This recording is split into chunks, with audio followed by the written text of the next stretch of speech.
अस्सलाम वालेकुम, मैं हूं अमजद अजीज़ मलिक और आप देख रहे हैं कसौटी डिजिटल। इससे पहले कि आज की मेहमान शख्सियत का आपसे तारुफ़ करवाऊं, आपसे वही दरख्वास्त कि कसौटी डिजिटल को लाइक कीजिए और सब्सक्राइब कीजिए, ताकि आने वाले दिनों में हमारी कोशिश होगी कि मज़ीद बेहतरीन किस्म के जो प्रोग्राम्स हैं वो आप तक पहुँच सकें।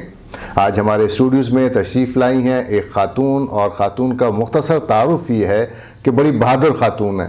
जब शादी नहीं की थी तो होम्योपैथिक डॉक्टर थी। शादी के बाद जब होम्योपैथिक क्लिनिक चलाने की कोशिश की तो उन्हें मना कर दिया गया, वो बाज नहीं आई। उन्होंने फिर सोचा कि क्यों ना बच्चों की तालीम का कुछ किया जाए, तो बच्चों को तालीम देने का उन्होंने इरादा किया। फिर स्कूल शुरू किया और उसके बाद ये सिलसिला आगे बढ़ता चला गया और कॉलेज तक पहुंच गया। उन्होंने बच्चों के लिए कहानियाँ भी लिखी, बहुत मुश्किल होता है बच्चों के लिए कहानियाँ लिखना, और सियासतदानों के हवाले से भी कुछ लिखा उन्होंने, अभी उसका भी हम तस्करा करेंगे। और इसके साथ साथ उर्दू के हवाले से उनकी बड़ी खिदमात हैं। उनकी 2 किताबें अब आने वाली हैं, वो किताबें किस किस्म की होंगी उस हवाले से भी बात करेंगे। हमारी आज की मेहमान शख्सियत हैं डॉक्टर सीमा शफ़ी। बहुत शुक्रिया सीमा शफ़ी। मुझे मालूम नहीं था कि जब हम सीमा शफ़ी बात करते हैं तो वो ज़्यादातर शोहर का नाम साथ मिल जाता है, लेकिन आपका नाम आपके वालिद के साथ मिलता है, और आपके वालिद हमारे बड़े मेहरबानों में थे, हमारे मोहसिनों में थे, और उन्होंने जो खिदमत की इस सूबे की, ख़ास तौर पे एग्रीकल्चर के हवाले से, वो हम कभी भूल नहीं सकते। तो उनका जिक्र मैंने पहले इसलिए किया कि उनके बाद हम अगर बातचीत शुरू करें तो ज़्यादा बेहतर होगा। तो ये फरमाइए, जैसा मैं बता रहा था अपने इंट्रो में कि आप होम्योपैथिक डॉक्टर, ये सारी चीज़ें बड़ी डिफरेंट है। होम्योपैथिक डॉक्टर बनना, स्कूल शुरू करना, उर्दू के बारे में लिखना, बच्चों के लिए लिखना, सियासतदानों के हवाले से लिखना, ये सारा इतना मुख्तलिफ क्यों? अस्सलाम वालेकुम। सबसे पहले तो सलाम ज़रूरी है। सबसे बड़ी बात ये, जैसे अभी आपने मेरे वालिद साहब का जिक्र कर दिया, तो डॉक्टर शफीउल्लाह खान एक एग्रीकल्चरिस्ट थे, और वो रेडियो, टीवी, इसके बाद उन्होंने तसव्वुफ की तरफ कदम उठाया। तो जिस तरह वो एक ऑक्टोपस की तरह ज़िंदगी गुजार रहे थे, तो उनकी बेटी कैसे पीछे रहती, तो मैंने भी उसी तरीके से कदम उठाया। असल में इसके पीछे एक कहानी ये है कि मैं बेसिकली होम्योपैथिक डॉक्टर थी। मैंने पाकिस्तान से DHMS का कोर्स किया, और फिर इंग्लैंड से मैंने HMD का कोर्स किया। हस्बैंड भी मेरे होम्योपैथिक डॉक्टर थे, उन्होंने भी HMD और DHMS किया हुआ था। तो वो एक बैंक में जॉब करते थे। जब शादी हुई तो हमारे ख़ानदान में जो ससुराल था मेरा, वहाँ पे फीमेल की एजुकेशन, मतलब कोई स्कूल से आगे, वो भी मेरी सबसे छोटी नंद जो थी वो स्कूल पढ़ रही थी, वो उस वक़्त 5वीं में थी, और उससे आगे कोई तालीम नहीं थी फीमेल की। तो मुझे बिल्कुल इजाज़त नहीं मिल रही थी कि मैं बाहर निकलूँ, अपना क्लिनिक ज्वाइन करूँ, क्योंकि हर तरह के लोग आते हैं इसमें। तो फिर इस वजह से मैंने अपने ससुर से दरख्वास्त की कि एक स्कूल खोल लेते हैं, घर में कुछ ना कुछ वो चलता रहेगा, मैं मसरूफ़ रहूँगी, मुझे कभी भी फारग बैठने की आदत नहीं रही थी। मैंने कहा ना, बड़ी बहादुर खातून है। आपने शिकस्त नहीं मानी, आपने कहा जाना है तो आगे जाना है। शिकस्त भी नहीं मानी और ज़िद भी नहीं की। और हस्बैंड मेरे बहुत ज़्यादा कोऑपरेटिव हैं, इतने ज़्यादा कोऑपरेटिव कि मैं बता नहीं सकती। हर फील्ड में मैं कहती हूँ मेरी पहचान बनने वाले वो थे। मगर नाम लगाने की आपने अभी बात की कि शफ़ी, तो ये मेरी एक अपनी ज़ाती वो है कि जिस तरीके से इस्लाम में है कि औरत की शख्सियत वही है जो पैदाइश के वक्त होती है। तो आप अगर देखें इस्लामी नामों को जितना भी देखें, कभी उनका नाम बदलता नहीं है, उनके नाम के साथ हस्बैंड का नाम नहीं लगता। ये तो दूसरी जंग अजीम के बाद बहुत ज़्यादा मर गए थे, बहुत ज़्यादा अमवात हो गई थी। तो ख़वातीन ने जिनके शोहर जिंदा थे, बड़े गुरूर में अपने हस्बैंड के नाम लगाए थे। वहाँ से इब्तदा हुई थी हस्बैंड के नाम लगाने की। मैं इस चीज़ के ख़िलाफ़ थी। मैंने कहा नहीं, मेरी जो शख्सियत है वो है, मैं अपनी शख्सियत को कभी भी नहीं बदलूँगी। तो इसीलिए, और चूँकि मैं इल्मुल आदात पे भी थोड़ा बहुत इल्म रखती हूँ, तो इस वजह से भी मैं नहीं चाहती थी कि मेरी शख्सियत में तब्दीली आए। जो अल्लाह ताला ने मुझे दी थी वो मुझे बहुत पसंद थी, मैं बड़ी शुक्रगुजार किस्म की बंदी हूँ अल्लाह की। तो वो मुझे अपनी शख्सियत इसी वजह से, इसी नाम के साथ पसंद थी, इसलिए मैंने नहीं तब्दील। तो फिर आपने क्या किया, अपने घर में स्कूल खोल लिया? जी, मैंने शुरू में तो नर्सरी खोलने का इरादा किया था। बहुत बड़ा इलाका था, दूर दूर तक कोई स्कूल नहीं था। तो शुरू में हमने जब नर्सरी के लिए एडवर्टाइजमेंट की, तो वहाँ पर चूँकि दूर दूर तक स्कूल नहीं था, तो लोगों ने आकर हमें कहा कि आप 5वीं तक ले ले, फिर भी मैंने 2 तक लिए। मैंने कहा नहीं, मैं इससे ज़्यादा चला नहीं सकती हूँ, अभी तो बिल्कुल स्टार्टिंग है। और शुरू में ही मेरे पास पहले महीने में 170 दाखिले हो गए थे। तो कोई फीसें भी थी या मुफ्त जी, था? 100 रुपए फीस थी, बड़ी कम एडमिशन। नॉमिनल सी फीस हाँ रखी है बिल्कुल नॉमिनल थी।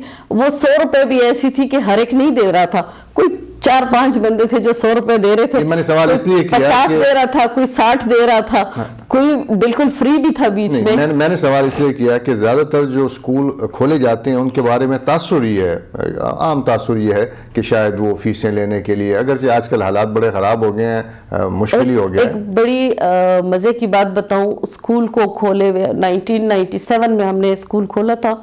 फर्स्ट जो हमारी स्टार्टिंग हुई थी तो वो 10 अप्रैल से हुई थी।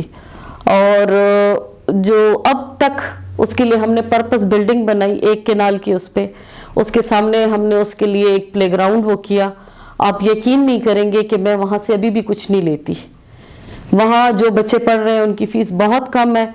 मैं कहती हूँ वहाँ किसी का रिज़्क लगा हुआ है और किसी को तालीम मिल रही है। अभी भी ये दूसरी जमात तक है? नहीं जी, अभी तो 10वीं, बहुत अरसे से 10वीं के कितने बैजेस निकल चुके हैं। अच्छा। और वहाँ सिर्फ हम साइंस पढ़ा रहे हैं क्योंकि आगे बच्चों को फिर बड़ी मुश्किलात होती हैं।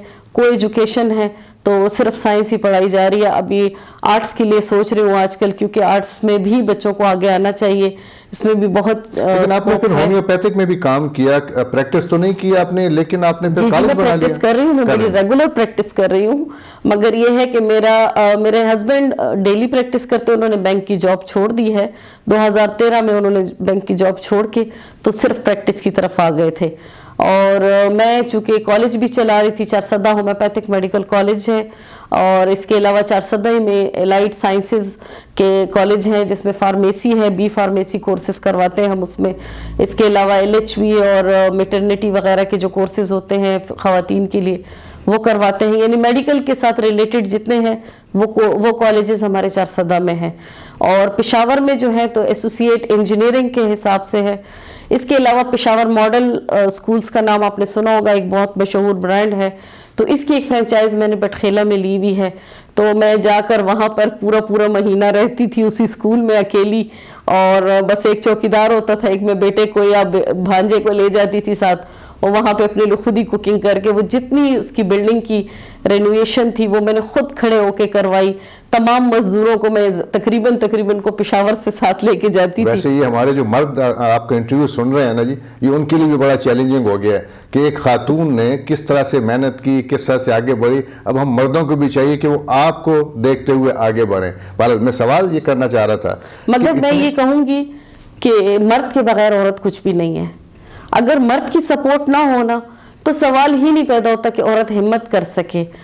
औरत सनफ़े आहन तब बनती है, सनफ़े नाजुक से सनफ़े आहन का सफ़र तब पूरा होता है जब सनफ़े आहन उसकी बैक पे खड़ा हो। तो मेरे हस्बैंड ने, मेरे बाप ने, मेरे भाई ने मेरी इतनी पुश्त पनाही की है कि मैं आज सनफ़े आहन अपने आप को कहती हूँ। चलिए ये अच्छी बात है कि आप मानती हैं। जी बिल्कुल, मर्द को ना मानना मैं कहती हूँ सबसे बड़ी बेवकूफ़ी है। मर्द के बगैर तो दुनिया है ही नहीं। ये फिर हम खवातीन को कह देते हैं कि कम से कम वो आपकी इन बातों पर जरूर तवज्जो दें। होना चाहिए, मर्द के बगैर तो दुनिया है ही नहीं। आदम पहले बने हैं, हवा बाद में उन्हीं की पसली से निकली है। तो जब औरत मर्द के ही जिस्म का हिस्सा है तो क्यों वो अपने जिसके जिस्म का हिस्सा है उसको रद्द क्यों करे? उसको मानना चाहिए, उसको सर पे रखना चाहिए, सर का ताज बनाना चाहिए। सीमा, अब इतने ज़्यादा काम, कहीं कॉलेज, कहीं स्कूल, कहीं क्लिनिक, और फिर आप लिखती हैं बच्चों के लिए, इसकी क्या वजह? जी, लिखना मैंने 2019 में शुरू किया। वैसे तो मेरा लिखना जो है तो क्लास 2 से शुरू किया था। वो क्लास 2 में थी और हम बाहर बैठे हुए थे चमन में, यूनिवर्सिटी मॉडल स्कूल में। तो टीचर हमारी बैठी हुई थी, निटिंग कर रही थी, हमारा फ्री पीरियड था। तो वो हल्की हल्की हवा चल रही थी और सामने इस्लामिया कॉलेज नज़र आ रहा था, वहाँ पे एक गाय घास चल रही थी। तो मैं खड़े होकर तो मैंने लहक लहक के गाना शुरू कर दिया, ठंडी ठंडी हवा चल रही है, देखो गाय घास चल रही है। तो टीचर ने मुझे बुलाया, कहती तुम में तो शायरी के जरासीम है। उस दिन के बाद से मुझे लड़कियों ने जरसूमा, कोई जरासीम, कोई क्या नाम ही मेरा जरासीम रख दिया। फिर उसके बाद एक वो था, बच्चों में आपस में कॉन्टेस्ट था फिलबदी शायरी का, تو بس وہ پرچم سامنے نظر آ رہا تھا، وہ پہلے اس طرح لہرا رہا ہوتا تھا، پھر وہ اس طرح لہرا رہا تھا ایک دن. تو میں نے کہا ہے کہ ہوائے باد مخالف کی دیکھو کیسے چلی کہ آج قوم کا پرچم بھی رخ بدلنے لگا. بس وہ شعر میری ٹیچر کو اتنا پسند آیا. وہ شعر جو ہے نا آج کل کے حالات پہ بالکل ٹھیک بیٹھ رہا ہے. میں بالکل آج تو میں کہتی ہوں کہ میں نے یہ کیسے کہہ دیا تھا اس وقت. تو اس کے بعد پھر میں کافی حد تک شاعری کرتی رہی. خصوصاً میری شاعری مشرقی خواتین کے جب میں دیکھتی تھی کسی کے اوپر تیزاب پھینکا جا رہا ہے، کسی کے ساتھ زیادتی کی جا رہی ہے، کہیں کیا ہے کہیں کیا ہے، تو سب سے پہلی جو میری مشرقی عورت کی زندگی میں نے گیلے کاغذ کی طرح گزری ہے میری زندگی، تو اس پہ میں نے یہ ایک پوری نظم لکھی تھی. وہ میں پھر ابھی پوری تو نہیں سنا سکتی زبانی. بہرحال پھر اس کے بعد کچھ ایسے واقعات تھے میں نے دیکھے کہ اس میں باپ اور شوہر کے درمیان میں عورت پھنس جاتی ہے. تو وہاں پہ میں نے کچھ شاعری ایسی کی کہ ایک گھر میں روپ رب کا، ایک گھر میں ہے خدا. ایک رب ہوتا ہے جو پال کے بڑا کرتا ہے، اور ایک کو کہتے ہیں کہ جی آپ کا ناخدا ہے، آپ کی کشتی اسی میں چلانی ہے. بیچ میں دونوں کے درمیان میں جو ہے وہ ایک ہی نساء ہے بس. تو اس پہ میں نے کچھ شاعری کی. تو یہاں سے میرا وہ چلتا رہا. پھر سیاستدانوں سے تھوڑا سا بس ویسے ہی سیاست کے ساتھ نہیں لگتی تھی. آپ نے لکھا یا طنز کیا؟ جی طنز کیا. وہ بچوں کی کہانیاں تھی پیاسا کوا، اب میں نام نہیں لوں گی، میں نے کہانیاں لکھی ہوئی ہیں مگر چھاپنے کی کبھی ہمت نہیں ہوئی. تو ایک سیاستدان پہ میں نے پیاسا کوا کہانی لکھی، دوسرے سیاستدان پہ لالچی کتا لکھی. اسی طریقے سے مختلف سیاستدانوں پہ جو مشہور کہانیاں تھیں تو وہ ساری کی ساری میں نے مشہور سیاستدانوں کو آپ نے کیوں طنز کا نشانہ بنایا؟ مجھ سے برداشت نہیں ہوتا جو کر رہے ہیں یہ لوگ ملک کے ساتھ، جو اپنے آپ کے ساتھ بھی کر رہے ہیں، غلط کر رہے ہیں. سیاستدان ہی ایسا کر رہے ہیں؟ نہیں، تقریباً ہم سب ہی ایسا کر رہے ہیں. مگر جو ٹی وی پہ دیکھتی تھی جو بس میں نے آپ کو بتایا نا آکٹوپس کی طرح جس برانچ کا میری جس طرف توجہ ہو جاتی تھی. کبھی کچھ دن شاید میں نے خبرنامے زیادہ دیکھنے شروع کر دیے تھے تو شاید انہی دنوں کی یہ کہانیاں ہوں گی. پھر اس کے بعد اس طرف سے توجہ ہٹ گئی، توجہ کبھی ایک طرف جاتی کبھی دوسری طرف جاتی. اسکولوں کے لیے ہمارے کچھ ایسی وہ بنے، انہوں نے PSRA کا قیام جب ہوا تو اس پہ میں نے ایک آرٹیکل لکھ لیا مگر چھپوایا نہیں کہ یہ کیا کر رہے ہیں. پھر اسی طرح ہمارے ملک کے جو ہے وہ کہہ رہے تھے کہ نقشے جو ہیں تو وہ نقشہ چینج ہو رہا ہے. پچھلے دنوں ایک بہت تیز اس کے وہ چلی تھی. چینج تو ہو گیا اس میں، کشمیر اب ہمارا حصہ ہو گیا. نہیں، وہ تو کہہ رہے تھے کہ اب یہ ہو جائے گا، ہم یہ کہہ، تو اس پہ میں نے ایک وہ لکھا تھا، ایک آرٹیکل لکھا تھا کہ ہم توڑنے کی بات کریں شاید آدھا ہو جی ہاں، انہوں نے کہا تھا کہ یہ ٹوٹ جائے گا، KPK جو ہے افغانستان کے ساتھ چلا جائے گا، لاہور کے طرف جتنی ہے تو وہ ساری انڈیا کی طرف چلی جائے گی. تو اس ٹائم پہ ایک خوف کی فضا ہمارے مطلب جب خبریں دیکھتے تھے یا اس طرح کی باتیں سنتے تھے، آپس میں کبھی ڈسکشنز ہوتی تھی، تو ایک آرٹیکل اس پہ لکھا تھا کہ ہم اپنے ملک کو محفوظ ہاتھوں میں دے رہے ہیں، مختلف جگہوں پر ہم محفوظ کر رہے ہیں اپنے ملک کے حصے. لیکن آپ نے کتاب پھر چھاپی کیوں نہیں؟ کتابیں آپ کی چھپ رہی ہیں یا نہیں؟ میں آپ کو یہی کہہ رہی ہوں کہ جب تک لکھتی رہی، چونکہ مصروفیات بہت زیادہ تھی، کبھی اس طرف خیال ہی نہیں آیا کہ کچھ چھاپ لوں. پھر 2019 میں جب ہمارے ایک اسکولز کے ایسوسیشن ہے ہوپ، اس کی میں صوبائی صدر ہوں. ہوپ ہماری پرائیویٹ سکولز ایسوسیشن ہے. تو وہاں پہ ایک بندہ تھا، اس نے مجھے تحریک نفاذ اردو میں انٹر کیا کہ اردو کے لیے کچھ کام کرو. میں ہر وقت کہتی ہوں کہ اردو میرا تیسرا عشق ہے. پہلا عشق حقیقی جو کہ اللہ سے ہے، دوسرا عشق مجازی جو میرے شوہر، میرے بچے، میرے ماں باپ، یہ میرا عشق مجازی ہے، اور تیسرا میرا عشق اردو سے ہے. تو یہ اردو کا عشق جو ہے یہ میرے اپنے الفاظ نہیں ہیں، یہ الفاظ جو ہیں تو ہماری ایک بہت اچھی اردو رائٹر ہے، مجھ سے ان کا سیدہ عارفہ نام سنا ہوگا، یہ الفاظ ان کے ہیں، مگر چونکہ میرے دل میں اس طرح بیٹھ گئے ہیں کہ مجھے لگتا ہے کہ شاید یہ میرے ہی الفاظ ہیں. پھر اس کے بعد جو ہے تو جب میں تحریک نفاذ اردو میں آئی تو KPK میں، خیبر پختونخوا میں بہت کم خواتین تھیں جو ایکٹیو تھیں، جو ایکٹیولی کام کر رہی تھیں. مجھے یاد آ رہی ہے تحریک جو ہے تو یہ ہندوستان کے کسی شخص نے نہیں بنائی تھی تحریک نفاذ؟ نہیں، ہمارا ان کے ساتھ جوائنٹ وینچر تھا، ابھی بھی ہے ہمارے پاس. تحریک نفاذ اردو میں ہندوستان، پاکستان، بنگلہ دیش، نیپال، مختلف جگہوں سے جہاں جہاں اردو والے تھے، ایون یہ کہ میری ایک بہن سعودی عربیہ میں تھی، اللہ بخشے فوت ہو چکی ہے، اس کو بھی میں نے وہاں سے شامل کیا تھا. ایک بہن میری انگلینڈ میں ہے، اس کو میں نے وہاں سے شامل کیا. وہ آپس میں وہاں اپنے اپنے علاقوں میں کام کر رہے تھے. چونکہ ہم نے دوسرے ممالک سے ایک دوسرے کو شامل کیا تو انہوں نے مجھے صوبائی صدارت دے دی شعبہ خواتین کی. تو اس وقت میں تحریک نفاذ اردو خیبر پختونخوا کی صوبائی صدر بھی ہوں. پھر اس کے بعد جو ہے تو انڈیا ہی کے ایک بچوں کے یعنی ادب اطفال کے لکھاری تھے سراج عظیم صاحب، انہوں نے مجھے اس طرف وہ کیا، خیال دلایا کہ آپ بچوں کے لیے کیوں کچھ نہیں لکھتی ہیں. بس 2019 کا اینڈ اور 2020 کے سٹارٹ میں کرونا سٹارٹ ہو گیا تھا. تو سب سے پہلی کہانی میں نے کرونا کہانی پہ بقا کی جنگ جراثیموں کا ایک بڑا خوبصورت سا وہ لکھا تھا. میں کسوٹی اخبار کے لیے انشاءاللہ وہ کہانی دوں گی. تو وہ بچوں کی کہانی تھی، مگر اس میں نے تمام جراثیموں، چونکہ میں بیسیکلی تو ڈاکٹر ہوں، تو جراثیموں کے نام اور ان سے پھیلنے والی بیماریوں کے مطابق وہ کہانی کا میں نے بڑا خوبصورت سا ایک منظر بنایا ہے.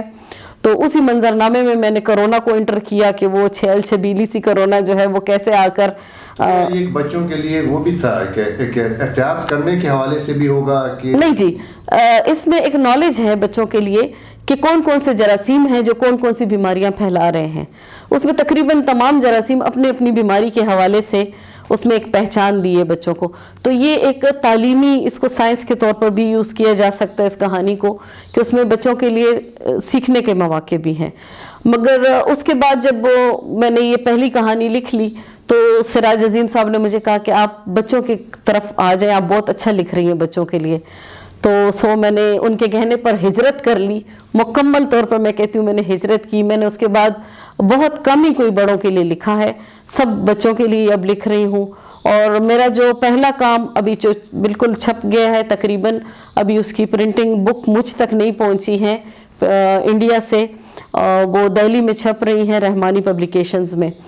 تو وہ ہے امی جی کا آنگن، اور یہ تدبر القرآن برائے اطفال پہ میری پہلی سیریز ہے جس میں 13 کہانیاں ہیں. اور اس میں قرآن کے ایک لفظ کو لے کر اس کو پورا امی جی کے منہ سے بچوں کو سمجھانا، پہلے اس کے ایک منظرنامہ بنانا اس کے لیے، پھر اس کے بعد اس ایک لفظ کے ذریعے، جیسے اب کاظمین الغیظ ہے، اپنے غصے کو دبانے والے. تو یہ پوری ایک پہلے کہانی ہے، بچے آپس میں لڑ رہے ہیں ایک چیز کے اوپر، اور وہ غلط فہمی کی بنا پہ ان میں آپس میں لڑائی ہوتی ہے. اور پھر جب وہ غلط فہمی دور ہوتی ہے تو پھر امی جی انہیں سمجھاتی ہے کہ قرآن میں غصے کو دبانے والوں کے لیے کیا کیا انعامات ہیں. جب کتاب آئے گی تو ہم اس کو پڑھیں گے انشاءاللہ، اس کے اوپر پھر بات کریں گے. سیما مجھے یہ بتائیے، ان سارے کاموں میں سب سے مشکل کام کون سا لگا؟ سب سے مشکل کام ابھی فی الحال تو میں یہ نہیں کہہ سکتی ہوں، مگر ایک چیز جو میں آج کل مجھے پنچ کر رہی ہے وہ یہ ہے کہ میں کہتی ہوں کہ شاید مجھے تھوڑا سا سٹے لینا چاہیے لکھانے میں، کیونکہ جس وقت میں عبادت کرنے لگتی ہوں تو میرے دماغ میں مسلسل کہانی کے پلاٹس بننا شروع ہو جاتے ہیں. تو وہ پھر میں بار بار عبادت کی طرف آنا میرے لیے بڑا مشکل ہوتا ہے. تو یہ چیز مجھے تھوڑا سا پنچ کر رہی ہے، مجھے اس وقت یہ سمجھ نہیں آ رہی کہ میں اس کو کیسے کور کروں.